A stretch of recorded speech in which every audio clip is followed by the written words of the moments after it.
দ্বিপাক্ষিক সিরিজ নিয়ে তো আপনার প্রস্তুতিটা চিন্তা করতে হবে, প্রিপারেশন নিতে হয় আগামীকাল কী হবে এটা। তো আপনি এখন বসে আপনার 3 মাস পরে কী হবে এটা নিয়ে চিন্তা করতে পারবেন। ক্রিকেটে কিন্তু হতাশার কিছু নেই, আপনি প্রতিটা দিন কিন্তু সামনের দিনটা চিন্তা করে কিন্তু আগাতে হবে। টপ ক্লাস ব্যাটসম্যান যারা আমাদের ফ্রন্ট লাইনের ব্যাটসম্যান আছে, এরা যদি একটু অফর্মে থাকে অবশ্যই দলের জন্য একটা চিন্তা থাকে। আপনার ফ্র্যাঞ্চাইজি ক্রিকেট যদি বেশি না খেলে প্লেয়ারদের কিন্তু আপনি মূল্যায়ন করতে পারবেন। সাকিব আল হাসান বলছিলেন যে এই গরমে যে খেলাটা হলো খুবই অমানবিক ছিল, একদম স্পেসিফিক এই ওয়ার্ডটাই তিনি ইউজ করেছেন। আপনার কাছে কি মনে হয়েছে রিশিডিউল করা যায় সামনে এইসব গরমের? বাট এখন দেখেন ইন্টারন্যাশনাল ক্রিকেট যেভাবে এভরি আদার ডে ম্যাচ হচ্ছে, এখানে কিন্তু ডোমেস্টিক ক্রিকেটটা অ্যাডজাস্ট করে কিন্তু ডিফিকাল্ট এই জায়গায়। আপনি যদি ন্যাশনাল প্লেয়ারদের যদি অ্যাটলিস্ট 70 to 75% যদি ম্যাচের যদি অ্যাভেলেবেল যদি চান, তাহলে কিন্তু এটা ভেরি ডিফিকাল্ট। তো সেই হিসাবে অ্যাভেলেবল করতে গেলে কিন্তু তখন ডোমেস্টিক ক্রিকেটটাকে আপনাকে সাজাতে হয়। তো সেই হিসাবে এইবারেই তো আপনার এপ্রিলে এত গরম পড়েছে, আমরা তো গত আপনার 10 বছরের ইতিহাস যদি দেখেন এত গরম তো পড়ে, এটা তো সারপ্রাইজ। তো তারপরে আপনি দেখেন এখন মে মাসেও টেস্ট ম্যাচ খেলতে হয়, জুন জুলাইতেও কিন্তু টেস্ট ম্যাচ খেলতে হয়।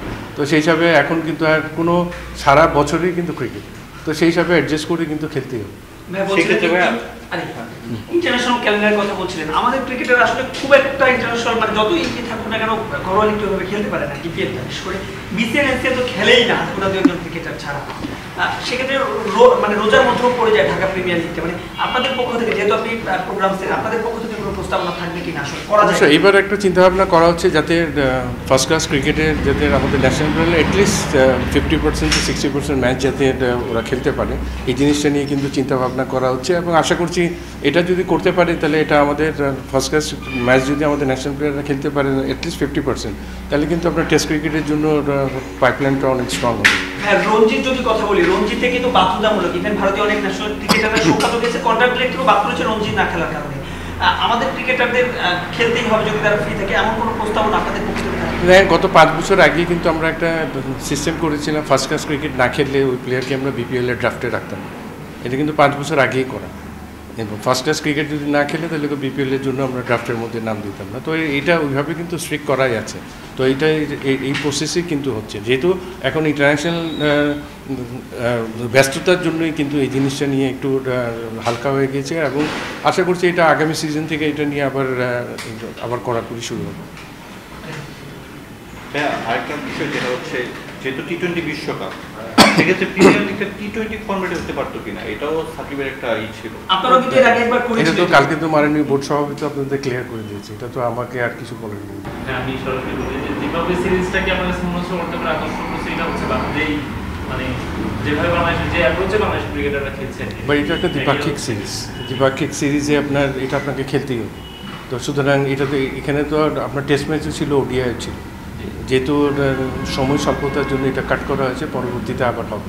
তো সেই যে এটা দ্বিপাক্ষিক সিরিজ নিয়ে তো আপনার প্রস্তুতিটা চিন্তা করতে হবে, এটা আপনাকে চিন্তা করতে হবে। এটা আমাদের এই সিরিজটা খেলার যতটুকু ম্যাচ আছে এটা খেলতে হবে।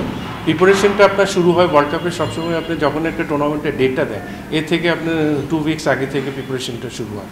কারণ এখন কিন্তু যেটা বললাম আপনি ইন্টারন্যাশনাল কিন্তু প্রচুর ক্রিকেট, তো এভরি আদার ডে ক্রিকেট। তো এই জায়গায় কিন্তু প্রিপারেশন নিতে হয় আগামীকাল কী হবে এটা। তো আপনি এখন বসে আপনার 3 মাস পরে কী হবে এটা নিয়ে চিন্তা করতে পারবেন না। তো সুতরাং এইভাবেই আগাতে হবে। এমনিতে প্রিপারেশনটা দেখে বা মানে খেলার ধরনটা দেখে আপনার কাছে কি মনে হচ্ছে টি-20 ওয়ার্ল্ড কাপে বাংলাদেশের জন্য আপনার প্রত্যাশা কতটুকু থাকবে? এটা কিন্তু ভেরি ডিফিকাল্ট এই প্রত্যাশাটা এক্সপেকটেশনটা বলা, কারণটা আপনার আমরা খেলবো এমন একটা জায়গায় যেখানে আমরা ইউজ টু না। তারপরে আপনার মাঠ বলেন কোনো কিছু নিয়ে কিন্তু একটা আইডিয়া নেই। তো সেই হিসাবে আপনি দেখেন আপনার প্র্যাকটিস ম্যাচটা খেলবেন আপনি ফ্লোরিডাতে, আপনি মেন ম্যাচগুলি খেলবেন ডালাসে, নিউ ইয়র্ক। তো এটা কিন্তু এক এক জায়গা থেকে এক এক জায়গার ওয়েদার কন্ডিশন আমেরিকায় কিন্তু ভেরি ডিফিকাল্ট আগে থেকে বলা। অন্যরকম ওয়েদার কিন্তু আপনার ক্যালিফোর্নিয়ার ওয়েদার, টেক্সাসের ওয়েদার, দেন আপনি নিউ ইয়র্কের ওয়েদার অনেক আলাদা। তো সুতরাং অ্যাডজাস্টমেন্টের ব্যাপার আছে। সেহেতু তবু হোপফুল যে আমরা আমাদের প্লেয়ারদের এখন যথেষ্ট এক্সপিরিয়েন্স আছে, পৃথিবীর সব জায়গায় খেলে এবং ইন্টারন্যাশনালি যথেষ্ট এক্সপিরিয়েন্স, যত তাড়াতাড়ি অ্যাডজাস্ট করতে পারবে ততই মঙ্গল হবে দলের জন্য। ভাই টি-20 ব্যাটিংটা আপনি দেখেছেন, দুটো অলরেডি ম্যাচ হয়ে গেছে জিম্বাবুয়ের বিপক্ষে। ব্যাটিংটা আসলে একটু হতাশা কিনা, কালকে পাবন ভাই বললেন যে জিনিসটা আপনার কি মনে হচ্ছে যে না আরেকটু ভয়ডরহীন ক্রিকেট খেলা জরুরি কিনা এখন, কারণ যেহেতু ইন্টারন্যাশনাল ক্রিকেটটা খুবই সিরিয়াস? আপনার ক্রিকেটে কিন্তু হতাশার কিছু নেই, আপনি প্রতিটা দিন কিন্তু সামনের দিনটা চিন্তা করে কিন্তু আগাতে হবে। এবং ব্যাটসম্যানদের জন্য কিন্তু এভরি ডে ইজ লার্নিং প্রসেসের মধ্যে এবং আপনারা এক্সপেক্ট করতে পারেন না ডের কিন্তু সবথেকে ওয়ান অফ দ্য বেস্ট বল যে কোনো একটা ব্যাটসম্যানের ঘাড়ে চলে আসতে পারে।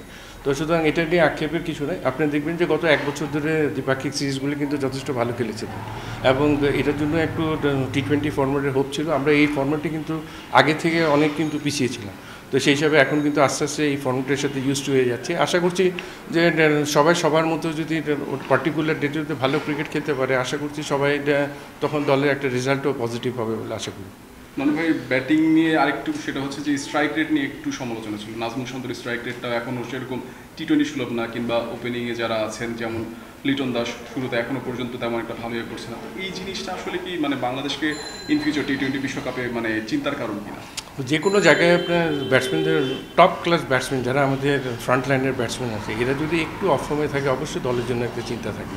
তারপরে যে দুজন ব্যাটসম্যানের কথা বললেন, এদের কিন্তু সামনে মানে গততে অনেক ভালো খেলার রেকর্ড আছে। তো সুতরাং এটা নিয়ে আক্ষেপ করার কিছু না। আপনি দেখবেন রাইট টাইমে যদি ওরা রাইট পারফরমেন্সে যদি করতে পারে, ইনশাআল্লাহ দলও উপকৃত হবে। ভাই 14, 15, 19, 22, 23 প্রতিটা বিশ্বকাপে দল ঘোষণা করেছেন। এবার বিশ্বকাপে প্রায় 1 দশক পরে মানে আপনি জায়গাটা মিস করেন নিশ্চয়ই। সবসময় এত বছর ধরে এটার সাথে সম্পৃক্ততা ছিল, অবশ্যই এটা মিস করে। তারপরে বাংলাদেশ ক্রিকেটের সাথে আছি, বাংলাদেশের ক্রিকেটের সবসময় মঙ্গল কামনা করি এবং বেস্ট উইশেস অবশ্যই থাকবে যাতে আমাদের দেশ যাতে আরও ভালো ক্রিকেটটা খেলতে পারে। প্রতিবারই দল ঘোষণার সময় আমরা দেখি যে বাংলাদেশ, বিশেষ করে আমাদের অন্য দেশগুলো যদি বলি, আমরা দল ঘোষণা একদম 11 দেওয়া একদম লাস্ট দিনে শেষ মুহূর্তে। এবারও ঠিক তেমনটাই, অলরেডি দল দেওয়ার সময় হয়ে গেছে কিন্তু আমরা এখন দলটা ঘোষণা করতে পারিনি। আপনি তো একটা দীর্ঘ অভিজ্ঞতা রয়েছে, মানে কেন আসলে দেরিটা হয় অফিসিয়ালি অ্যানাউন্সের জন্য? এখানে একটা জিনিস সবসময় কাজ করে, যেটা আমাদের কিন্তু খেলোয়াড় সংখ্যা খুবই কম, এটা কিন্তু মাথায় রাখতে হয়। প্লাস কিছু যদি ইনজুরি কনসার্ন থাকে তাহলে কিন্তু সবসময় একটা চিন্তা চলে আসে। এটাই কিন্তু সবচেয়ে বেশি কাজ করে, কারণ সীমিত সংখ্যক খেলোয়াড়ের মধ্যে আমাদেরকে দলটা গঠন করতে হয় এবং প্লাস এখানে যদি কিছু ইনজুরি কনসার্ন যদি থেকে যায়, এই জিনিসটা মাথায় কাজ করে। এর জন্য অপেক্ষা করতে হয় যাতে মেডিকেল ডিপার্টমেন্ট থেকে সবার যাতে ফিটনেসটা আপ টু দ্য মার্ক থাকে, দেন দলটা ঘোষণা করা। এখানে তেমন কিছু নেগেটিভ কিছু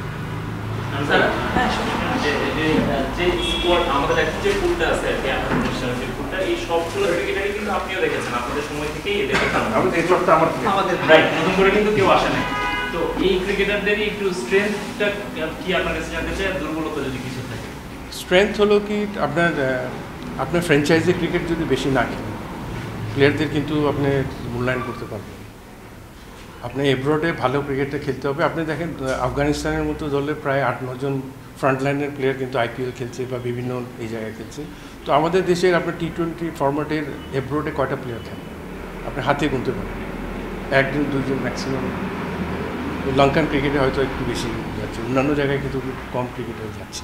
এই জায়গায় যদি ফ্র্যাঞ্চাইজি ক্রিকেটে যদি বেশি সংখ্যক খেলোয়াড় যদি এক্সপিরিয়েন্সটা আনতে না পারে, এই ফর্মেটে ভালো করা কিন্তু ডিফিকাল্ট হবে। তারপর আমরা এখন চেষ্টা করতেছি একটা যাতে ডোমেস্টিকের T20 আরও কিছু টুর্নামেন্ট করা যায়, আরও ফ্রন্ট লাইনের প্লেয়ারদের নিয়ে যদি আরও কিছু খেলার ব্যবস্থা করা যায় এই ফর্মেটে, ইনশাল্লাহ আশা করছি তখন একটা ভালো দিক দেখতে পাবো।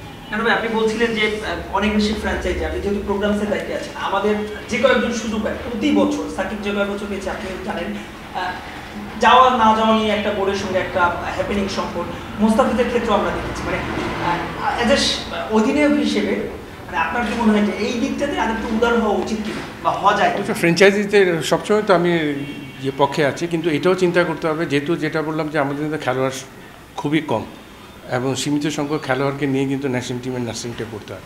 এই জায়গায় কিন্তু জাতীয় দলের চিন্তাভাবনাটা আগে। ওই জায়গায় যদি ক্যালেন্ডার যদি আপনার যদি কনফ্লিক্ট হয় তাহলে কিন্তু এই জায়গাটা আপনাকে এটা অবশ্যই দেশে হয়ে খেলতে হবে। অন্যান্য দেশ কিন্তু যেমন দক্ষিণ আফ্রিকা, তারপর নিউজিল্যান্ড, তারা কিন্তু একেবারে নতুন স্কোয়াড খেলছে এবং সফলও পাচ্ছে, নতুন প্লেয়ারও পাচ্ছে। বাট 3 ফর্মেটে ওদের কিন্তু 3 ফর্মেটে আলাদা দল করার খেলোয়াড় আছে, যেটা আমরা পারি। তো সুতরাং আমরা যখন এই জায়গায় চলে আসবো তখন অবশ্যই এটা অ্যাডজাস্ট করা যাবে। আপনার জায়গা থেকে বলছিলেন যে বাংলাদেশের খেলোয়াড় কম, যেহেতু এখন একটা আলাদা জায়গা থেকে কাজ করছেন, খেলোয়াড় তৈরি করার জায়গা থেকে কাজ করছেন, সেই ক্ষেত্রে কি বাংলাদেশ দলের জন্য আলাদা কোনো প্রোগ্রাম কিংবা এই যে টপ অর্ডার ব্যাটিংয়ের প্রবলেম, আমাদের পেসারদের ইনজুরি হয়ে গেলে প্রবলেমটা হচ্ছে, সেই জায়গায় কি কোনো আলাদা প্ল্যানিং আছে? হ্যাঁ অবশ্যই, কারণ হাই পারফরমেন্সে কিন্তু অবশ্যই প্লেয়ারদের ওই ইন্ডিকেটটা করা হয় যেখানে হয়তো কাকে রেড বলে খেলানো হবে, কাকে একদম শর্টার T20 খেলা হবে বা ODI খেলানো হবে, এই চিন্তা ভাবনার জন্য হাই পারফরমেন্সে কিন্তু নার্সিংটা করা হয়। এই জায়গায় সেন্টুমেন্ট আপনি এই জায়গায় কিন্তু টাইগার্সে কিন্তু এই ধরনের চিন্তাভাবনা করা হচ্ছে। তো এবার প্রোগ্রামটা একটু ডিফারেন্ট দেখবেন ইনশাআল্লাহ। আমরা ডিপার্টমেন্ট বা যে কোচগুলি আসছে ওদের সাথে বসে কিন্তু এটার একটা অ্যাডজাস্টমেন্টটা করা হবে। ভাই লাস্ট প্রশ্ন, সেটা হচ্ছে আপনি যেমনটা বলেছিলেন যে অপশনস কম, তারপর আপনি কিন্তু পাঞ্জিব তামিম কিংবা তাওহিদ হৃদয় এরা কিন্তু আপনাদেরই ফাইন্ডিংস। তো এই জিনিসটা আসলে কি যে T20 বিশ্বকাপ এই তরুণদের উপর আপনাদের কতটুকু প্রত্যাশা থাকবে এবং তারা কতটুকু মেটাতে পারবে? এখন এক্সপেরিয়েন্সের তরুণ এটা কিন্তু একটা কম্বিনেশন দলের জন্য, এটা কিন্তু সবসময় সব জায়গায় কিন্তু এইভাবে দলটা রেডি করতে হয়। কিছু কিছু ট্যালেন্ট আছে আপনি দেখবেন যে যারা আমাদের এখানে হাই পারফরমেন্সের নার্সিং হয়েছে এদেরকে কিন্তু ওইভাবে নার্সিং করা হয় যে জাতীয় দলের জন্য রেডি করা, এবং অনেকগুলি খেলোয়াড় আছে এখন জাতীয় দলের জন্য অলমোস্ট রেডি আছে। আশা করছি এদের কাছে সামনে 1-2 বছরের মধ্যে অনেক ভালো কিছু পাবো। এটা টোটাল প্রোগ্রামের উপরে আমরা কাজ করছি, যেটা NCL আছে, তারপরে হাই পারফরমেন্স আছে। তো সব কিছু মিলে আমরা একটা প্রোগ্রাম দিব। একটা অলরেডি NCL নিয়ে কাজ শুরু করেছি আমি ডেভিড। তো এটা নিয়ে আমরা একটা সামনে চেয়ারম্যানের কাছে NCL-এর যে টুর্নামেন্ট কমিটির চেয়ারম্যানের কাছে একটা পুরো ক্যালেন্ডার নিয়ে আমরা একটা প্রস্তাব দিচ্ছি, তারপরে করণীয়টা করা হবে। ক্যালেন্ডারের কথা বলছিলেন, আমাদের BCL NCL-টা পর হয়, এরপর দীর্ঘ একটা সময় স্লট ফাঁকা থাকে। এবারে ঢাকা প্রিমিয়ার লিগের সময় নিয়ে অনেক কথা হয়েছে, এইগুলোকে আপনাদের প্রস্তাবনা থাকবে যে ঢাকা প্রিমিয়ার লিগের সময়টা বা ক্যালেন্ডারটা যদি একটু বাট এটা তো পুরো বোর্ডই ঠিক করে ক্যালেন্ডারটা কখন কোন ফরম্যাটে কী খেলাটা হবে। তো ফার্স্ট ক্লাসটা সবসময় যেহেতু আমরা সেপ্টেম্বর এন্ড থেকে শুরু করি, যা অক্টোবর ফার্স্ট উইক থেকে, তো সেই হিসাবে NCL-টা নিয়ে কাজ করা হচ্ছে। তো সবার সমন্বয়ে কিন্তু ক্যালেন্ডারটা রেডি করা হয়, এই জন্য এটার জন্য একটু ওয়েট করতে হবে, এটা নিয়ে কাজ করা হচ্ছে। তো ওটা আগামী 1 মাসের মধ্যে সব ঠিক হয়ে যাবে আশা করছি। সাকিব আল হাসান বলছিলেন যে এই গরমে যে খেলাটা হলো খুবই অমানবিক ছিল, কিন্তু স্পেসিফিক এই ওয়ার্ডটাই তিনি ইউজ করেছেন। আপনার কাছে কি মনে হয়েছে রিশিডিউল করা যায় সামনে এইসব গরমের? বাট এখন দেখেন ইন্টারন্যাশনাল ক্রিকেট যেভাবে এভরি আদার ডে ম্যাচ হচ্ছে, এখানে কিন্তু ডোমেস্টিক ক্রিকেটটা অ্যাডজাস্ট করে কিন্তু ডিফিকাল্ট এই জায়গায়। আপনি যদি ন্যাশনাল প্লেয়ারদের যদি অ্যাটলিস্ট 70 to 75% যদি ম্যাচের যদি অ্যাভেলেবেল যদি চান, তাহলে কিন্তু এটা ভেরি ডিফিকাল্ট। তো সেই হিসাবে অ্যাভেলেবল করতে গেলে কিন্তু তখন ডোমেস্টিক ক্রিকেটটাকে আপনাকে সাজাতে হয়। তো সেই হিসাবে এইবারেই তো আপনার এপ্রিলে এত গরম পড়েছে, আমরা তো গত আপনার 10 বছরের ইতিহাস যদি দেখেন এত গরম তো পড়ে, এটা তো সারপ্রাইজ। তো তারপরে আপনি দেখেন এখন মে মাসেও টেস্ট ম্যাচ খেলতে হয়, জুন জুলাইতেও কিন্তু টেস্ট ম্যাচ খেলতে হয়। তো সেই হিসাবে এখন কিন্তু আর কোনো সারা বছরই কিন্তু ক্রিকেট, তো সেই হিসাবে অ্যাডজাস্ট করে কিন্তু খেলতেই হবে।